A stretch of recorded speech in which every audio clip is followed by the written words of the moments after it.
Jimmy, did you see those numbers Burrow put up on Sunday? Yeah, did you see Baker Mayfield with the 5 touchdowns? He started off 0 for 5, and then I think he hit like 21 straight passes or something. Yeah, you can't predict those quarterback performances, man. Not at all. It's hit or miss from week to week. Yeah.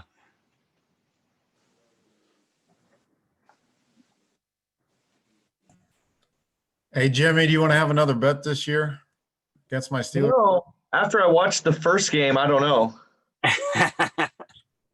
That's week 17, David. You guys might be sitting your starters. So maybe we should. Hey, Jimmy, watch it. Oh, Stacy.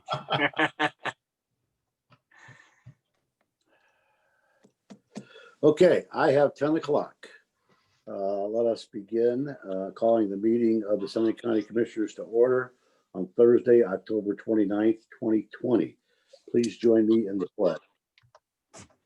I pledge allegiance to the flag of the United States of America and to the republic for which it stands, one nation under God, indivisible, with liberty and justice for all. Commissioner Thomas, I understand you have the prayer today. Yes, let's please assume a prayerful attitude and be intentional with our thoughts today.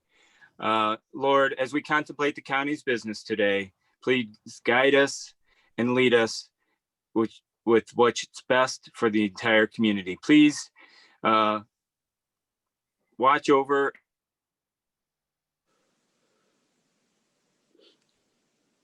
We lost the connection, Shane, unfortunately.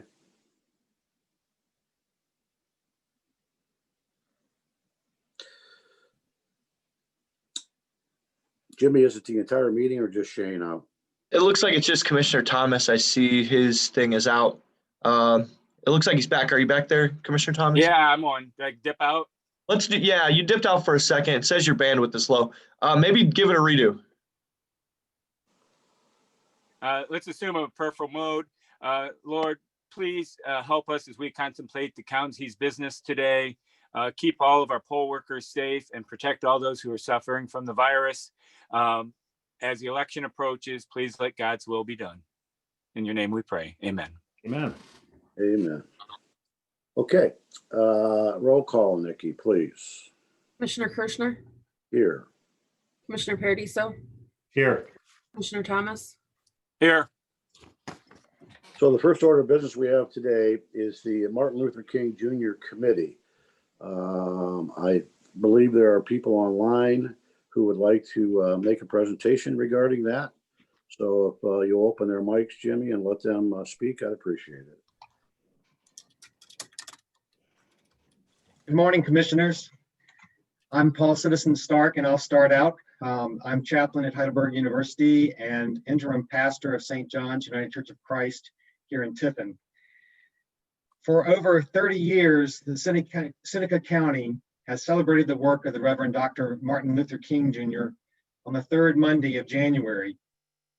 And I'm going to bring up a PowerPoint to share during this.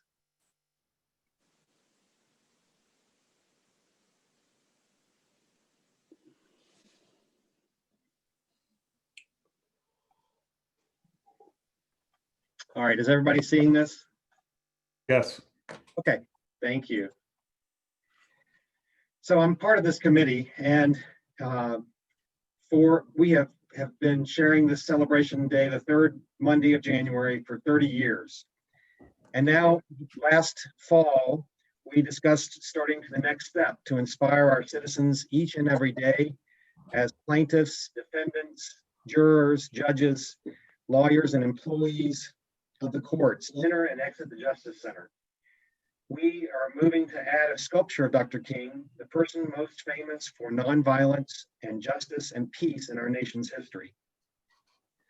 The Tiffin-Seneca County Martin Luther King Jr. Day Celebration Committee and the Seneca County Martin Luther King Jr. Monument respectfully request permission to erect a memorial to the late Reverend Dr. Martin Luther King Jr. on the south side of the Seneca County Justice Center lawn to educate, illuminate, and celebrate the pursuit of justice for all people. The south side of the Justice Center has a lawn that runs up to the old Trinity Episcopal Church. And we're proposing the monument be placed in this area, easily visible to East Market Street, to those accessing the Justice Center. This will help everyone feel welcome to our county. Pursuing justice. We envision a sculpture of Dr. King looking up towards Lady Justice atop the center, calling us towards unity. Connecting with Seneca County and the Justice Center. William Harvey Gibson grew up in Melmore, Ohio, and was a famous orator who spoke out against slavery and led the Ohio Guard as a general in the Civil War. Gibson helped free our nation from slavery.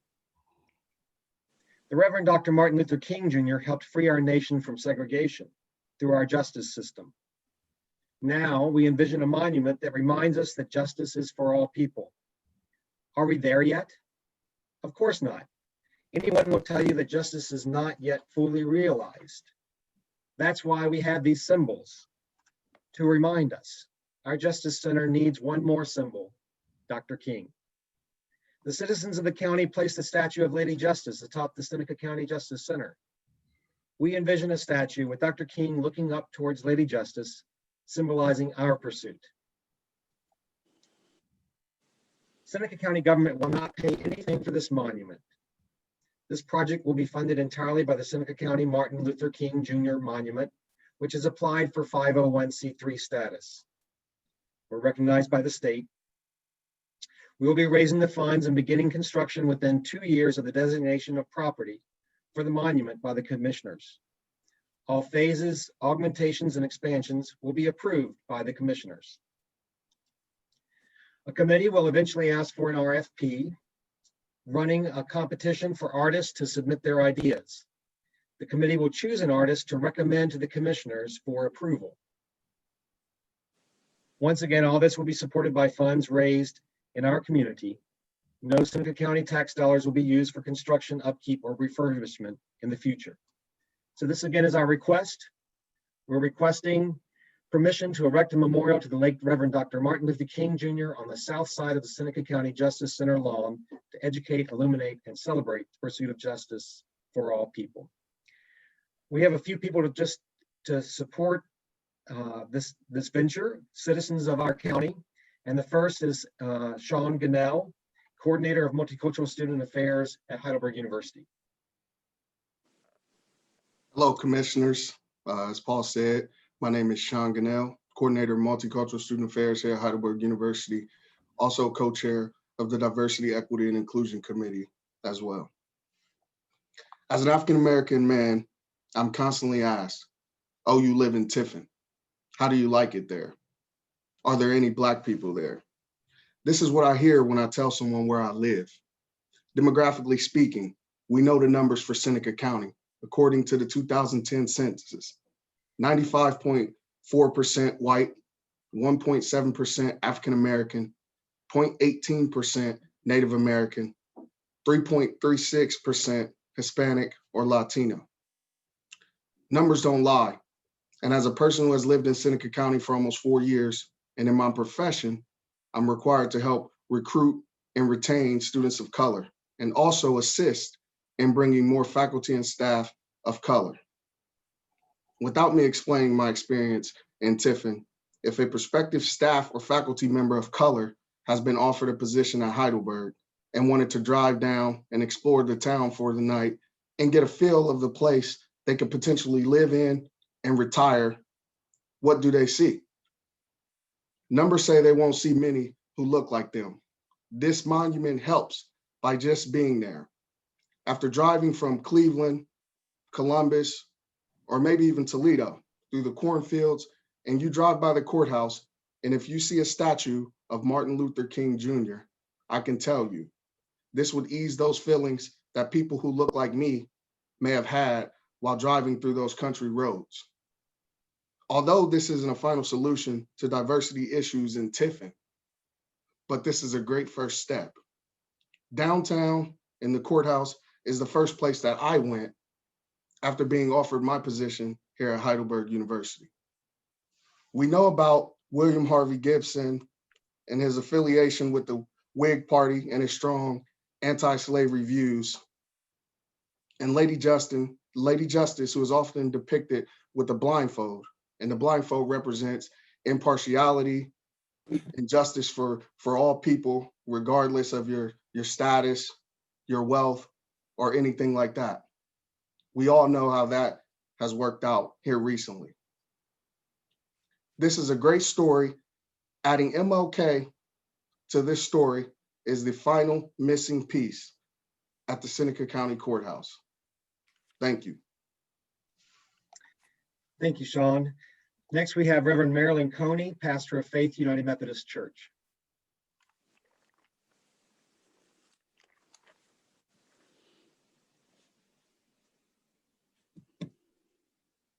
Reverend Coney, are you on with us? All right, she may have had a connectivity issue. There I am. There I am. Oh, great. I was muted. All right. I was waiting to be unmuted. Good morning, commissioners and all.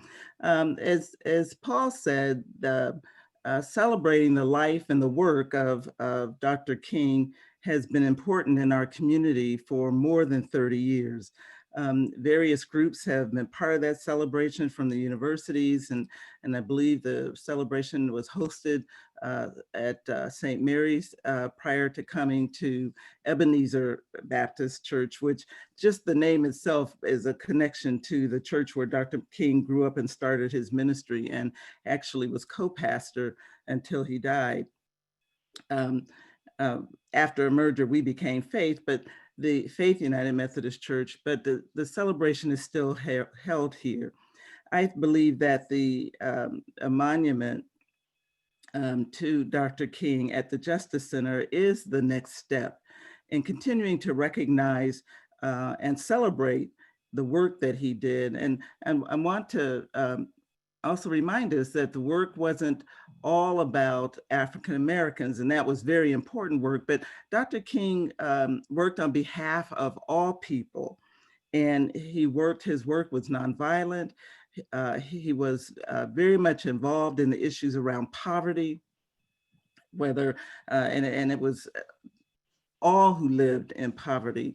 And so I think this monument will not only celebrate the work he did on behalf of people of color, will celebrate the work that he did and remind us that justice is important for all people. And being at the Justice Center seems to me to be a very appropriate location, because it does, as Paul said, connect us to the monuments of people that we already celebrate there at the Justice Center.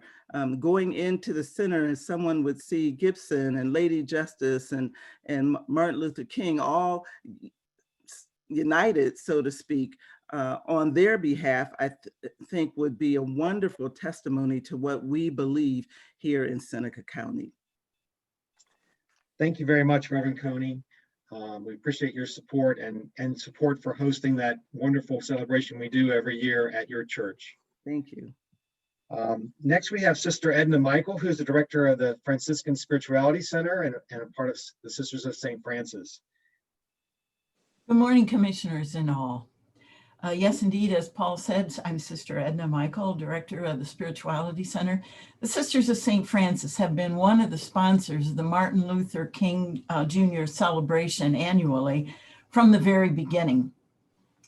We take seriously Catholic social teaching, the first premise of which is respecting the inherent dignity of each person. Now, that premise is certainly not exclusive to Catholics, nor even Christians. It's not saying that we never falter in that.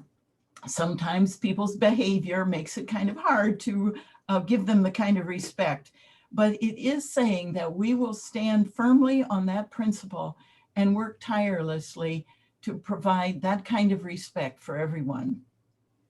One of the sisters' four core values is peacemaking, and we are, to a person, committed to nonviolence. We look to Martin Luther King Jr. as a model in how to do that. You will see some of us holding signs at the Justice Center grounds on Friday afternoons. not because we want to be politically antagonizing, but because we want our faith to make a statement about justice, dignity, equality, nonviolence, and neighborly love and acceptance. As soon as I heard the idea of a monument to MLK Jr., I liked it. I'm not particularly a fan of erecting monuments to honor history, although as a former teacher, there is certainly educational value in doing that also. But I certainly do support monuments that remind us all of values that bespeak humanity at its noblest, values that will enhance the quality of life for everyone. I believe that having an image of MLK Jr. on the grounds of the Justice Center will be a sign of welcome and acceptance, a promise of just treatment inside this building, a reminder of how to treat our neighbor, and a call to settle our many differences in peaceful, respectful ways. Thank you. Thank you so much, Sister Edna. And Commissioners, we have further support, but no other speakers at this point, but we have further support from Father Aaron Gerlach and the leadership of Old Trinity Episcopal Church, the mayors of Tiffin and Fostoria, the presidents of Tiffin University and Heidelberg University, the Sisters of St. Francis, Tiffin for Peace, and various leaders of the faith-based communities in Tiffin. You know, it's wonderful to be able to ask people for their support, because so many people just love this idea and support it. And we're seeking to build the beloved community that Dr. King envisioned. And we certainly believe that we're working on that here in Seneca County. So now we ask for you, Commissioners, to make the next step to make this a reality. Thank you for your time. Okay, Paul, thank you very much for your presentation and all those who took the time to voice their thoughts regarding the erection of the statue. I will allow my fellow commissioners to speak to this if they wish. Commissioner Thomas or Commissioner Paradiso, do you have some thoughts? Yeah, I love the idea. You know, I participated in the Martin Luther King Day celebration at the church, and it was probably the most uplifting moment in my tenure as commissioner. So I love to see that this is an outflow of that. And, you know, I certainly would entertain this as a very positive development in our community. So kudos for all the hard work going into this. Okay, Commissioner Paradiso, your thoughts? Yeah, thank you. Nice presentation, committee, and very thoughtful, and appreciate your work. Yes, in general, I support the idea as well. I think it's a forward-thinking move. I think I like the idea. I like it. So I would like to put some thought into what the next steps might be as commissioner. That's kind of how I do things. I try to educate myself, listen to a little community feedback, get my thoughts together, and then I will act based on the final result. But in general, first brush, I do like the idea. Well, I have had conversations with a few people that have been involved in this, and I have also attended a number of the MLK Day events, and as Shane said, they are extremely uplifting. And Martin Luther King was certainly a man of great integrity and someone to follow in a non-violent fashion. We've invoked the name of William Harvey Gibson here a couple of times, and I'd just like to, if you'll bear with me, a couple of other facts that, you know, William Harvey Gibson statue is on the courthouse property because he formed a brigade, Northwest Ohio, I think the 39th in the Civil War in 1861, and fought in a number of battles, of which he led, in support of the anti-slavery movement during the Civil War. And his soldiers actually contributed highly to the cost of the statue that now sits on the Justice Center property. I think that is the only statue that is there. And then I did some further research, and maybe a generation before that, is a gentleman by the name of Josiah Hedges, who, among other things, was friends with Edward C. Tiffin, the first governor of Ohio, and got Tiffin named after him, but who also contributed virtually all the land to all the churches in Tiffin back in the 1820s and 30s to construct their property. So if you go back in the deeds for the Methodist Church, Episcopalian, or whichever one you might desire, most of those originally were gifts from the Hedges family. So my point here is that we have had generations of commissioners, and during that period of time, there has been a statue, and that being of William Harvey Gibson on our property. So I think that because of this snapshot in time, and if we do desire to put additional statues in memory or in honor of historical figures, that we ought to at least have conversations with as many citizens as possible and get some input into what their thoughts might be. I mean, of recent generations, we've had people like the Callenhout family. As everyone knows, the first woman attorney in Ohio was from Tiffin. There's a little plaque on the property at this point. Late generations or nearer generations of folks like Paul Gilmore, was president of the Ohio Senate, and then our congressman. So there are a number of folks who probably deserve at least some recognition or some consideration if we decide that we are going to erect statues on the property.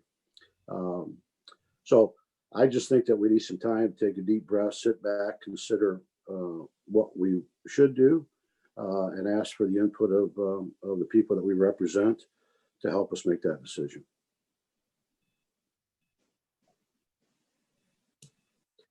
Any further comments?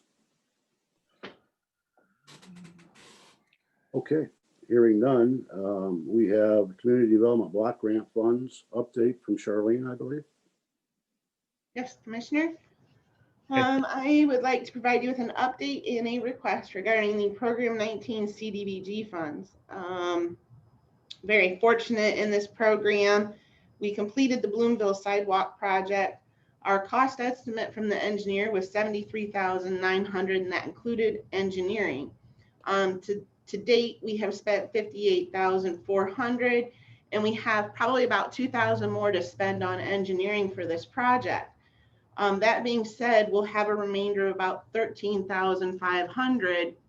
Could be a little more, but it just depends on what their final engineering bill comes back at. What we would like to do and request is that the commissioners agree to and make a formal request to ODSA to amend our grant agreement to move those funds to the Melmore Park project, so Melmore Park can continue with the improvements and expansion on their Ball Diamond Park and their community park in Eden Township. Through the program, we were able to install a new vault restroom for them, and we are in the process of putting in a pavilion. They would like to use the remainder of those funds to put in 2 permanent cast iron grills that can be used by their citizens if they want to cook out at the pavilion, to install a handicap accessible parking pad next to the restroom and pavilion, and potentially install bleacher back rests on the bleachers at the Ball Diamond. And that's a mouthful right there, bleacher back rests. So I am coming to you to request that the commissioners approve allowing the president of the Board of Commissioners to sign an amendment request letter to go to ODSA, not to exceed $15,500, so we can amend the grant so we can continue with the project in Melmore due to the fact that the project in Bloomville has been completed. If you have any questions, please let me know. I'm glad to answer them. Stacy Wilson, do you have any input on this at all, please? First time I'm hearing of it. I didn't get a chance to talk to Charlene about it before. Okay, is this time sensitive, Charlene? We would like to be able to order the product for Melmore before the end of the year. So it is slightly time sensitive due to the fact that we have to get the amendment request into ODSA within the next couple of weeks. Okay, so let's put this on the agenda for next week, giving all three commissioners an opportunity to review the change of request. And then we can decision on it at that point. I'm not real clear on exactly all it is. It's not that much money, I know, but we want to make sure that we're dotting the i's and crossing the t's and not risking any of the CDBG money. Correct. And I did check with our representative. At this time, it's Mary Oakley, due to the fact that they do not have another representative for us for our area. Went through the process with her, and she did say that this is the appropriate way to do the amendment, and that this is the right way to do it so that we make sure that the funds are being used. And she, you know, in her infinite wisdom, did not feel there would be a problem, but she can't say until we submit the amendment request. Okay, so if you can write up your request or your change for the CDBG grant, get that to us so we have a chance to absorb it. And then we will make it an agenda item for next Thursday's meeting. We'll do so. Thank you. Okay, County Administrator's report. Sure, I will start out with our CARES requests. Share that with you. So this week, the committee reviewed various requests. The first one is under maintenance. I guess it should be more under health department. This is additional stuff that was needed to get the generator connected. So it's connecting the gas, and then also to get it off the heating and air conditioning system in the building. That way it's controlled only by that generator. If power goes out, an additional mini split for heat and air. Commissioner's office, we've got an additional computer, and our computers are very old, and they're struggling with some of the Zoom meeting, not necessarily Zoom, go-to meetings tend to be a processor hog, and so we need an additional computer. Nikki had done the research on scanning. As you know, there was other counties doing this to allow for citizens to have access to their documents without having to come in, whether it's posting them on our website that they can search on their own, or even just the ability to call us and say, can we have a copy of this, without having us to dig through books and look. So Nikki did the research to do our 87 journals. Is that right, Nikki?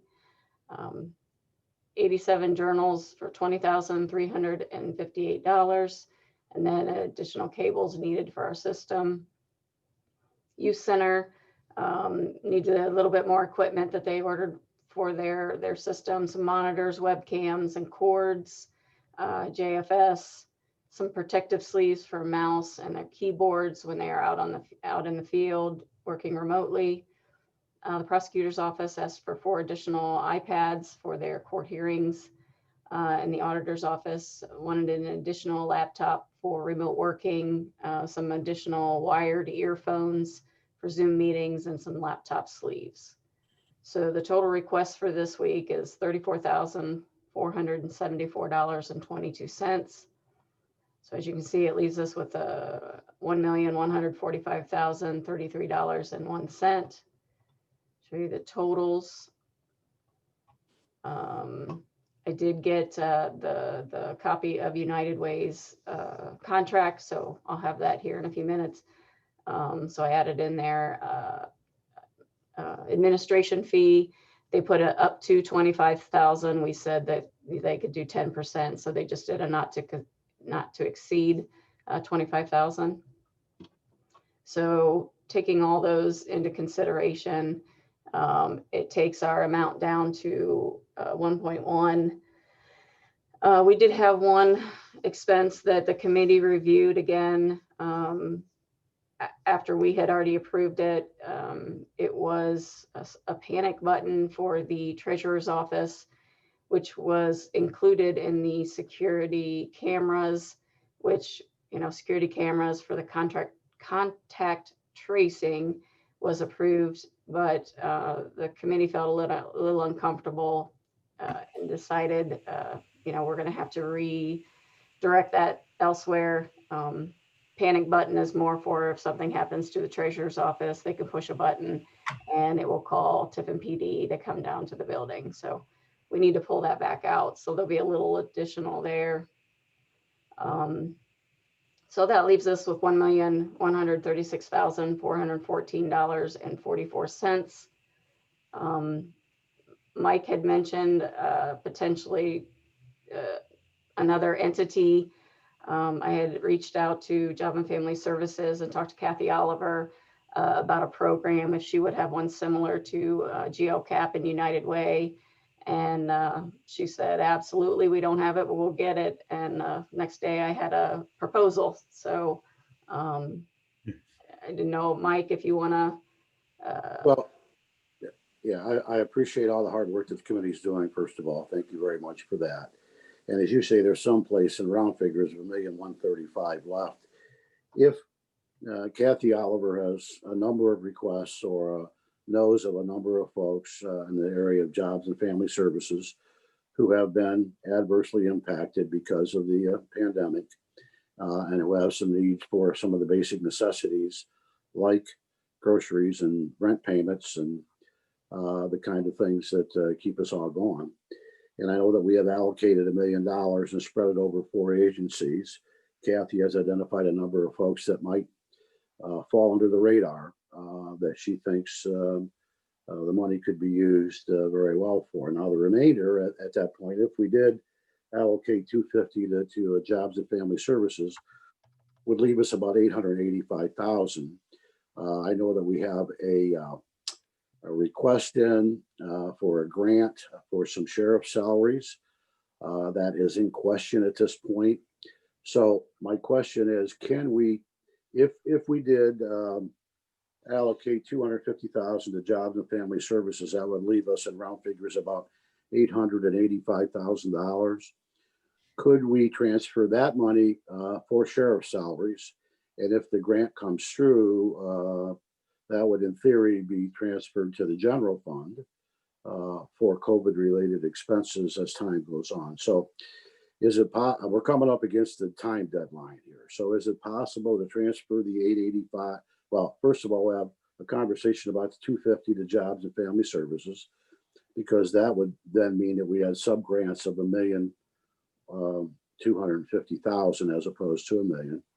The remaining $885,000 transferred to the sheriff's salaries lines would be there because we need to fund that, especially if we don't receive any additional funds from the grant.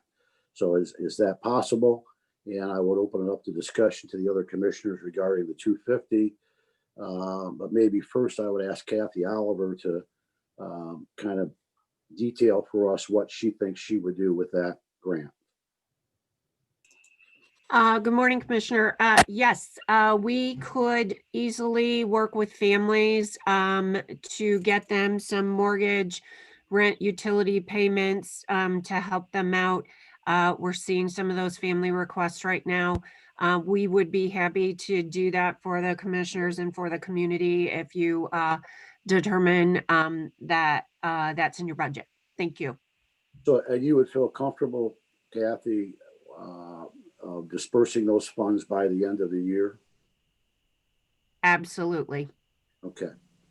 All right, gentlemen, Commissioner Paradiso, Commissioner Thomas, I guess I'll open it up for your thoughts regarding the CARES Act money. Yeah, I'm prepared to make sure that money gets out and helps people in need. So, I would be, open to that 250 or more if we can swing it. Stacy, question on, do you process the request each week as they come in? And part of that question is, do you have a backlog of requests that you're waiting to review and approve? We review every one I get every week. I don't have any sitting out there to be reviewed yet. I do have a couple that they're doing some research, but the one item that we think would be valuable, John Spar and Beth Schweitzer has been working on trying to figure out a like a medical trailer. That way they could do the vaccines for COVID in the trailer. She could potentially take that out to Fostoria. She could take that out to different areas, not necessarily having to stay. And it keeps the citizens coming into the health department, you know, for different reasons, to keep that a vaccine trailer. And that, as I understand it, could be I mean, it's one thing maybe positive coming out of all this stuff is that, and then into the future, when we need some immunization, whether it be flu shots or other types of vaccines, that trailer could then be used as a mobile site throughout the county, the townships, the villages, to administer shots, for lack of a better word, to those people that can't necessarily make it to the health department. Is that true? Yes, absolutely. The only problem that they're coming into is they're not finding any that would be available before the end of the year. And to answer your question a little bit earlier about the remainder, the 886, we would get reimbursed for the sheriff's salaries put into the general fund. And then in essence, that would be unrestricted. So we could still consider that if we needed to, if we wanted to think of it just as a, you know, a general fund and a health department expense. We could use that out of the general fund. Not saying you want to, you know, we can hold off, see if they can get something done, but. Well, yeah, well, this is a way to expend the money within the parameters of the CARES Act qualifications. And then hopefully we would be reimbursed by virtue of the grant for the sheriff's salaries. That money could then be used for the trailer after the first of the year, because again, we're bumping up against those calendar numbers that we need to disperse all the money by November something, 20th or something like that. And then December 30th, we have to have it all spent. yeah, and then have to spend it by the end of the year. So I think that it's a good move. It's within the parameters of the money and of the CARES Act money, and it makes sense. Did I answer your question, Tony? Well, yeah, so that's good. That's one way around any backlog that may be missed or not approved in time, spent in time by year end, right?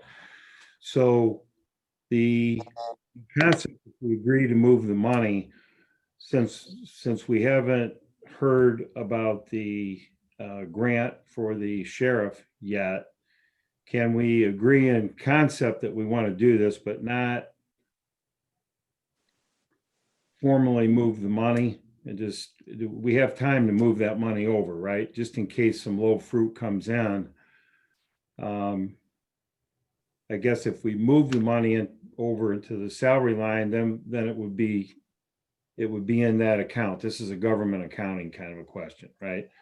So I agree, Commissioner, with the concept, 250 to job and family. I love the idea. The balance we would move into the sheriff line, but let's not move that maybe for another 30 days or just in case there's some little things that come in. Yeah, I agree with you. The drop dead date is as Stacy said, November 30th. Yeah. So if we can give her authority to move the money into that account to cover sheriff's salaries on or before November 30th, in anticipation of the potential of receiving some grant funds. If the grant funds are not received, then the money will be transferred. Is that fair? Does that sound right, Commissioner Thomas? That sounds good to me. Sounds good. Yeah, I like it. I like it. So I don't think we need a formal motion at this point, Stacy, because we've got a couple of meetings before that happens, but we general concept and what we want to do, and let's move forward with that. Okay, I just need a motion for the this week's expenses for you that I presented to you. So moved. Second. Nikki, you know the deal. Commissioner Thomas, Yes. Commissioner Paradiso, Yes. Commissioner Kirschner, Yes. Okay, commissioner reports. I'm not done yet. Oh, I'm sorry. That's okay. You have anything else, Mrs. Wilson? I sure do. I have some good news. We have received 4 sub-grant agreements. We have one from Bloom Township. They have committed to Seneca County economic development. The money will come to the county. Then we will in turn get another agreement with TSEP. So Bloom Township has agreed to do 18,000. And, you know, their purpose is to support Bloom Township businesses through the Seneca Care Small Business Program. And then knowing that if any businesses in Bloom Township don't take advantage of all of the funds, then the funds may be used to assist Seneca County businesses. Same as Hopewell Township. They did a sub-grant agreement with us for 20,000. Same concept. Clinton Township has done 80,000. And I have one with the Village of Bettsville that sent me one this morning. They will be doing 15,000. So what I'm asking is a resolution just approving. I worded it as authorizing sub-grant agreements with various townships and villages and authorizing Stacy Wilson as county administrator to sign pending prosecutor's approval. That way, if I get any of the others, I don't have to necessarily hold up until next week. We could get it processed. That way David can start working on his sub-grant agreement. So, but that is great news. We have, you know, three townships and a village helping out their local businesses. So I thought that was a good thing. You anticipate any more? Yes. Okay, Yes, perfect. I do. That's just tremendous news. That's good stuff. So if you guys are okay with that, if you can move to authorize that. Okay, I would. So moved. Thank you. A second. Thank you. Any additional discussion? Hearing none, Nikki, please. Commissioner Thomas, Yes. Commissioner Paradiso, Yes. Commissioner Kirschner. Yes. Okay, Stacy, anything else? Yeah, I have a couple. Okay. I have the sub-grant agreement with United Way for the Coronavirus Relief and Economic Securities Act grant, pending prosecutor approval, authorizing Stacy Wilson to sign. They mimicked GLCAP's contract, so I've got it over to the prosecutor's office right now. So I just need approval so that when it comes back, we can get them moving forward. Can we authorize you to sign any and all contracts related to our sub-grants for the CARES Act money so that you can get anything done? Yes. Yes, maybe that'd be the motion, if you will, gentlemen. Okay. So moved. Second. Thank you. Nikki? Commissioner Thomas, Yes. Commissioner Paradiso, Yes. Commissioner Kirschner. Yes. Okay, I have one more. The CARES money is kind of specific. I'm sure you've known that, you know, the deadline, they've been kind of pushing to have the townships and villages to return the money back to the county. You know, kind of affects the county as in currently our salary lines that we're using for public safety. We do not encumber those on a purchase order. And the guidance has been, you know, making sure that the money has been encumbered. So what OBM and some of the other counties are doing is putting in a resolution, you know, basically stating that our financial software, our system doesn't require putting payroll expenditures, including the health and benefits, onto a purchase order. So I have an agreement or a resolution that was drafted by another county that says documenting encumbrances within County Coronavirus Relief Fund 1019 although outside of the county financial system, given encumbrances are not required for payroll-related expenditures for the purpose of documenting eligible and intended uses of the CARES for public safety payroll support covering the public safety support services, especially November 7th through 2020 to December 30th, 2020. Okay, what's your pleasure, gentlemen? You need a motion to approve that? Yes, Hey, please. Well, I'll Stacy, move that. Stacy, we won't have to court order anything if we do this, right? That's right. Okay. That's- And I'll second the motion. Okay. Any additional discussion? I probably get away without court order stuff today, Ty. Yeah. Nikki, please. Commissioner Thomas, Yes. Commissioner Paradiso, Yes. Commissioner Kirschner. Yes. Okay, Stacy. Now I'm done. You sure? Yep. All right. So we'll go on to commissioner reports. Commissioner Thomas. I'll defer my time to Commissioner Paradiso. Okay, let's see how much you can take up. Well, you handled the opening prayer, so thank you. That was good. A couple comments. Want to congratulate Michelle Tewitt and Larry Adelsberger. This morning, they were recognized and award winners of the Chamber of Commerce annual meeting. Two well-deserving citizens, and want to congratulate them for their recognition. It's with emotion and excitement that I would like to read a proclamation of a citizen of Seneca County, Conrad Hufford, who grew up in Melmore, was a wrestler at Mohawk, but worked at WTTF for 54 years, 54 consecutive years. Tomorrow it will be his last day, and we have a proclamation, and I'll try to be brief. But Conrad C. Hufford, a long-term resident of Tiffin, as representative, served as a sales representative for WTTF Radio for 54 years.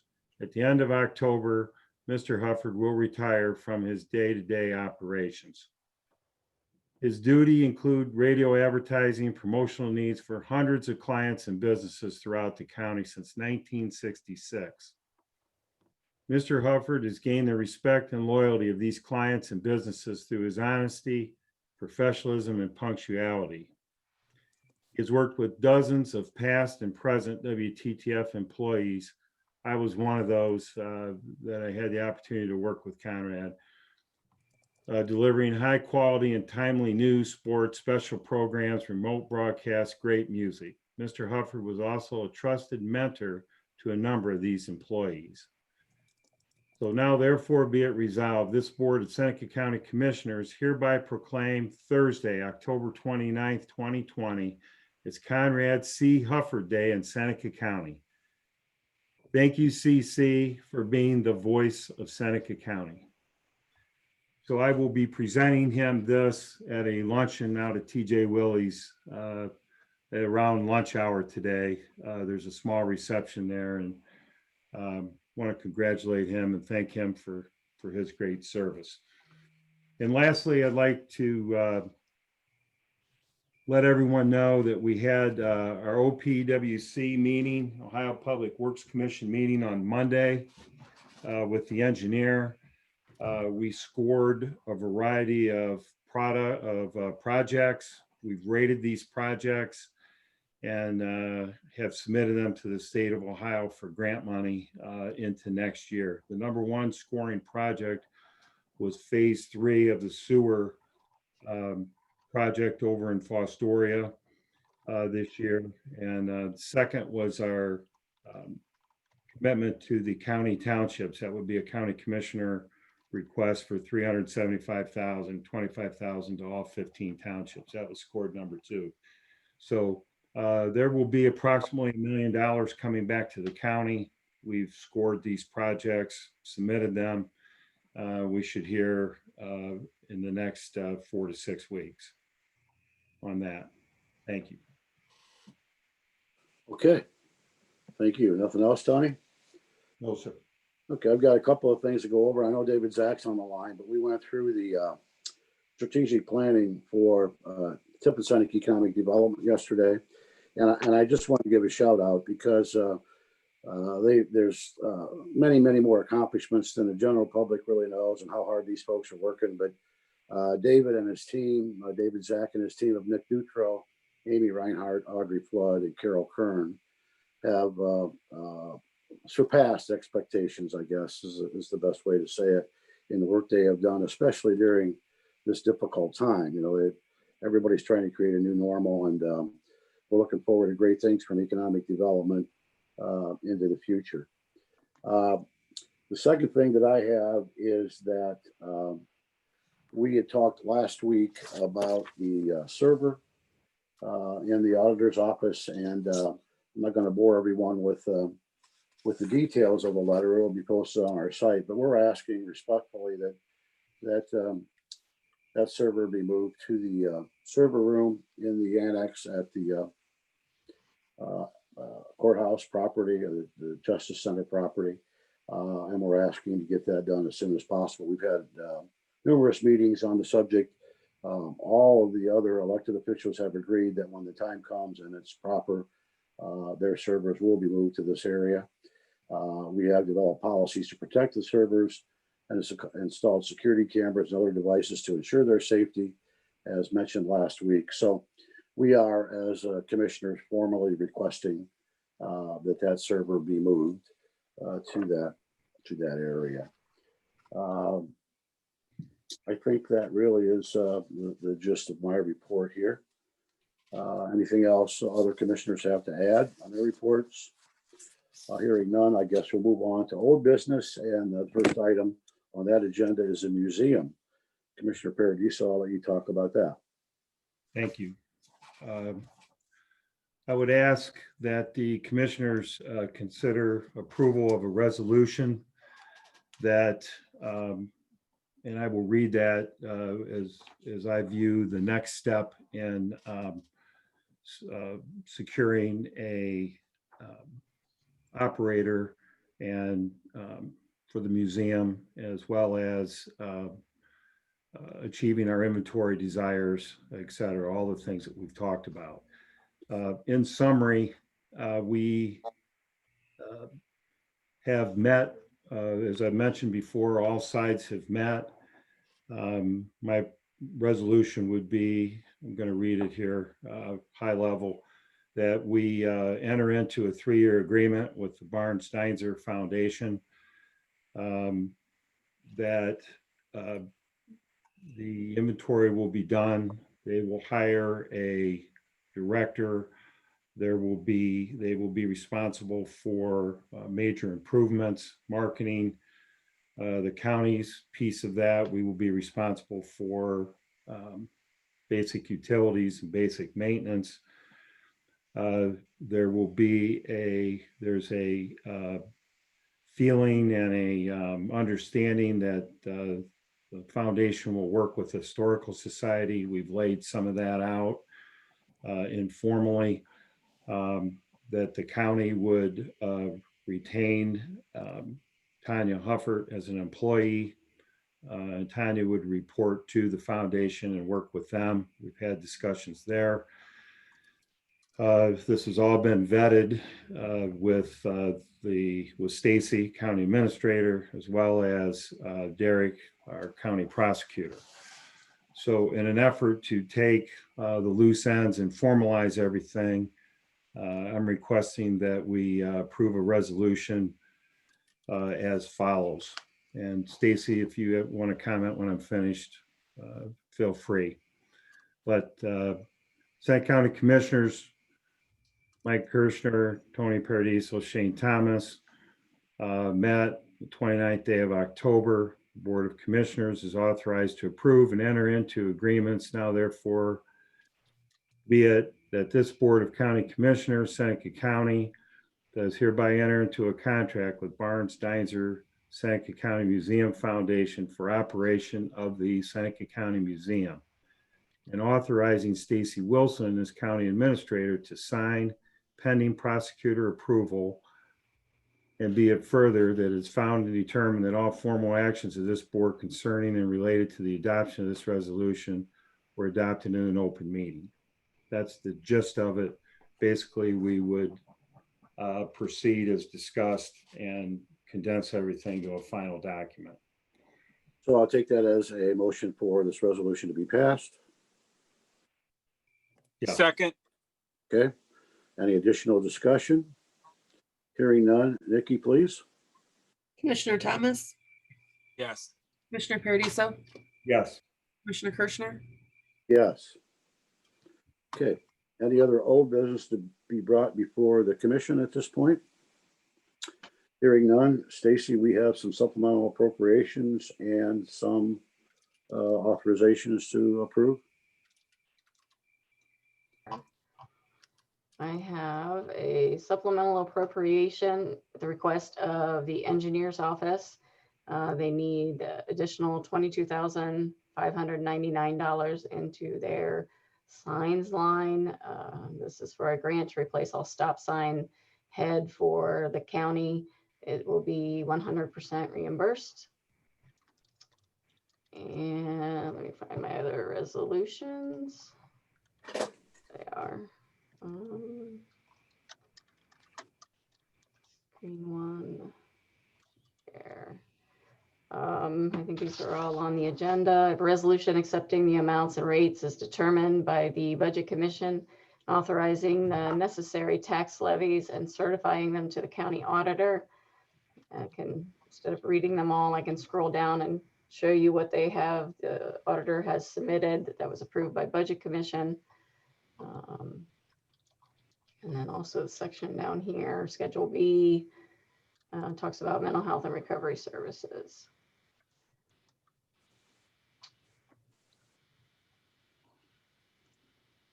And then my next resolution is authorizing the amendment for Access Visitation Grant, SFY 2020 with Patchworks House. We have the Seneca County Department of Job and Family Services. I have a resolution authorizing Stacy Wilson, County Administrator, to sign the lease agreement with Perry ProTech for the Konica BizHub full color printer, copier, scanner for the Commissioner's Office. Our lease on our current copier was to expire, I think, next month. We had a couple different companies bring in demos for us to try. And the cost and then just the machine we stuck with, we like to stick with Perry ProTech. They have offered, they call it free clicks, basically 1,000 black and white free, and then I think it was 500 color, which we didn't have before. So we're actually getting a better machine, better deal, and the lease amount is lower.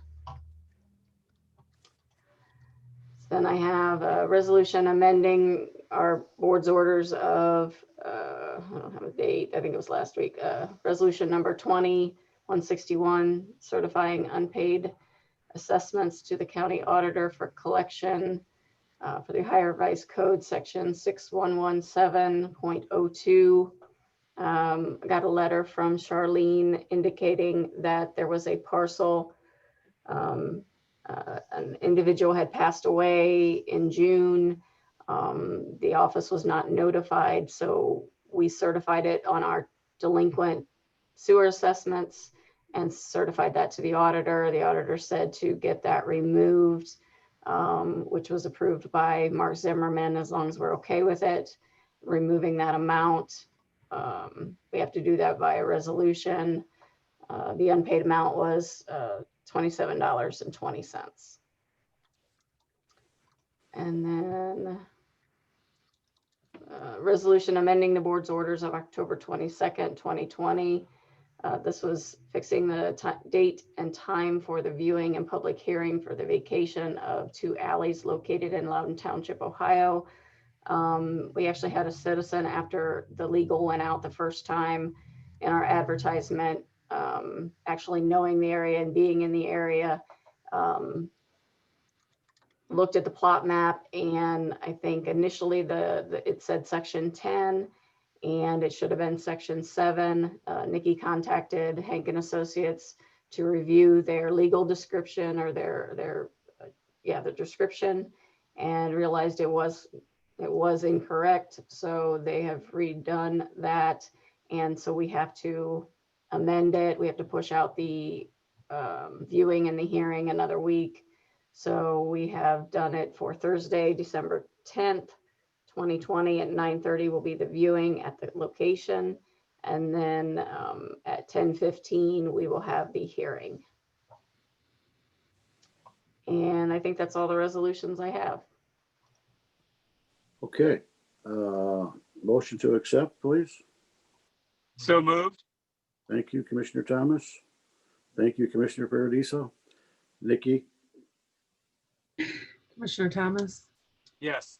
Commissioner Paradiso, Tony, you're on mute. Okay.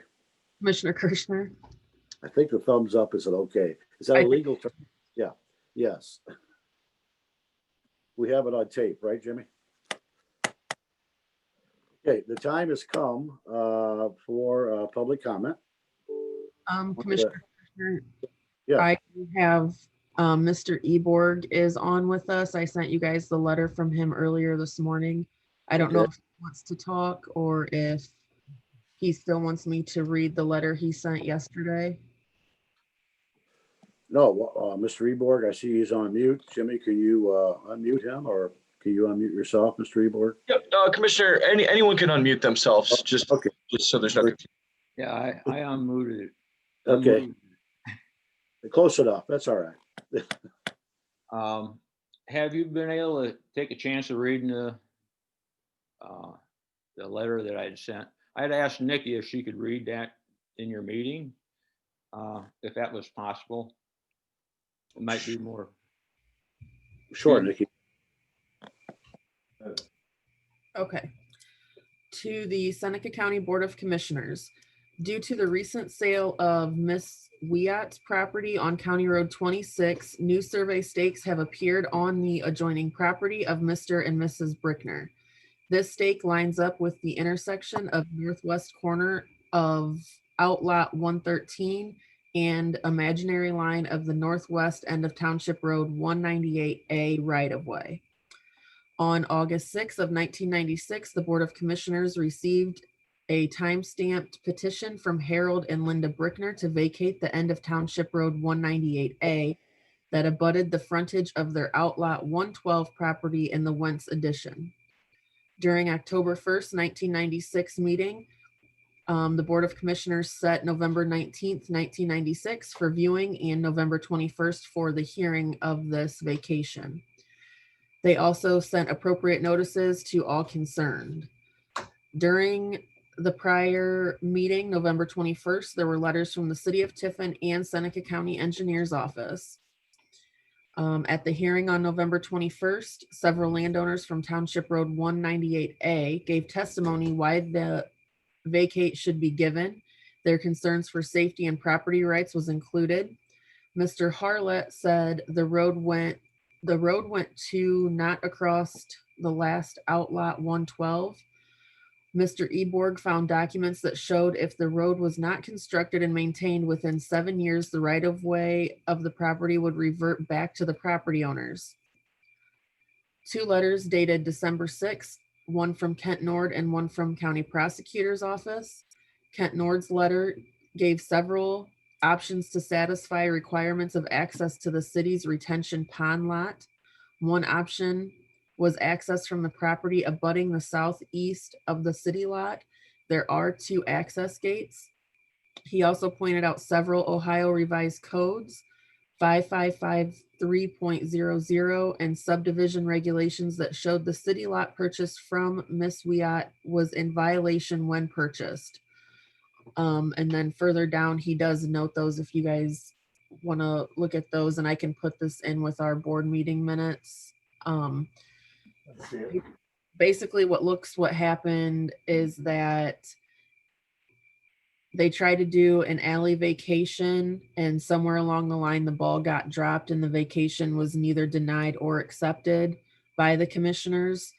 I have talked with the engineer, tax map, recorder, and prosecutor, and Brent Howard from the city, and we are trying to figure out how to move forward and what actually happened with this. So I'm hoping here within the next few days, I'll get something back from the city, from the engineer, and from our prosecutor. Mr. Ebord, what would you like the result of this to be, please? Excuse me? What would you like the result of this action to be? Well, the results of the action, I feel, should be what the laws said they were to start with, and that the property should have been vacated. Unfortunately, in the Ohio General Codes that preceded the Ohio Revised Codes and the Ohio Revised Codes, neither one of them says appoints anyone to actually go through and vacate that if the property hadn't remained undeveloped and not maintained. So basically, it should be, the property should be vacated totally and be done. The city was in violation, and they, in the city's letters to the county commissioners, they said they did have access for maintaining pipeline and other things from the original Ohio Gas Company. However,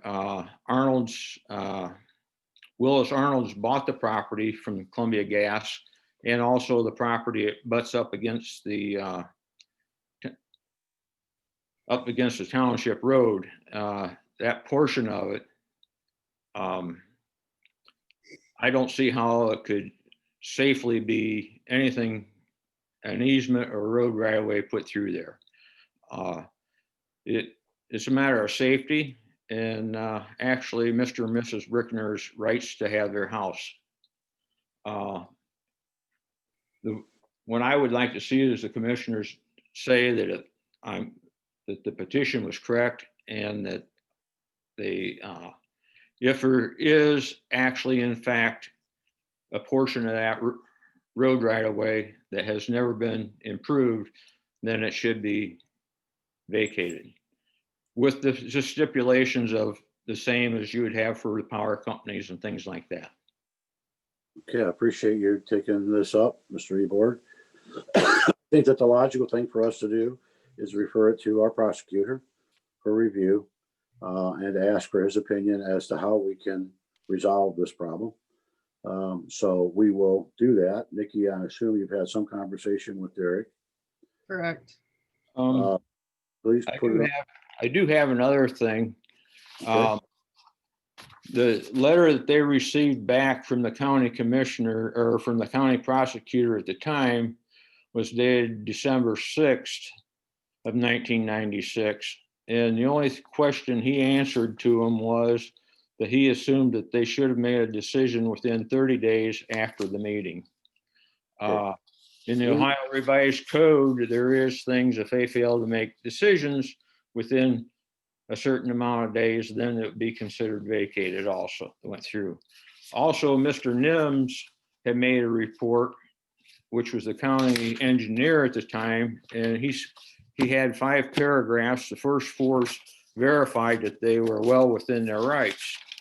In the 5th paragraph, he went on to say that, talked about the revised code 5553.043.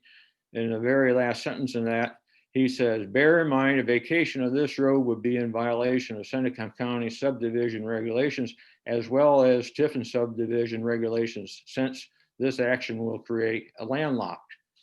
My opinion is they created a landlocked piece of parcel or land because they never did have access to a developed and maintained highway right away. Thank you. I think we're getting an education here, Mr. Ebord.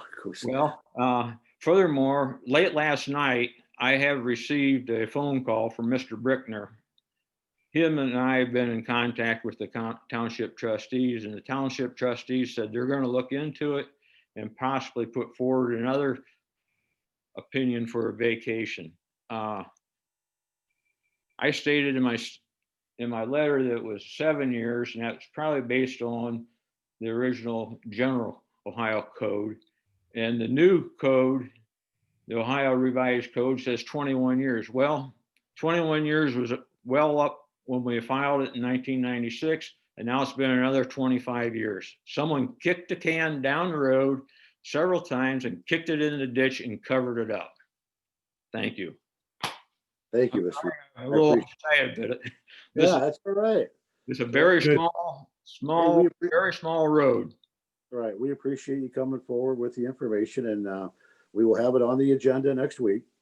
So we won't let it get lost in the sun here. And we'll do it until there's a final resolution based on the prosecutor's recommendation. So we'll keep it out there for you to review. So thanks for your hard work. Thank you, and I'll probably sign in next week then. Well, we're happy to have you. Okay. Jimmy, anybody else out there? Yep, David Zach from TSEP. Yes, David. Hi, commissioners. It's great to be here today. Just want to give you a quick update as Audrey and I are working hard on the Seneca Cares program. She's going to be providing you the updates moving forward, although I'm always here. I just want to give you the numbers. So we launched the program successfully yesterday in terms of opening the application period. We put it out there in conjunction with Jimmy and on the press information in coordination also with FEDC about their program and their information on Friday. Applications again, the application portal opened yesterday, and we have 27 submitted applications already with 16 in progress. So we're expecting good submissions, good demand, and this money will get put to good use. So far so good. Had a couple. You have a dollar amount to those 27? David? No, because some of them are City of Tiffin applicants, and so it's really, we will be able to have that, I think, next week to kind of know where we're at. But Gotcha. It's not all. It's I would say the majority of them so far are not $10,000 applicants. So okay. Yeah, I was doing the rough math in my head, and I'm like, wow, that's great demand. I think there is going to be strong demand, but we'll let you know as I think Audrey will have some numbers for you next week. Okay. Hi guys, it's Audrey.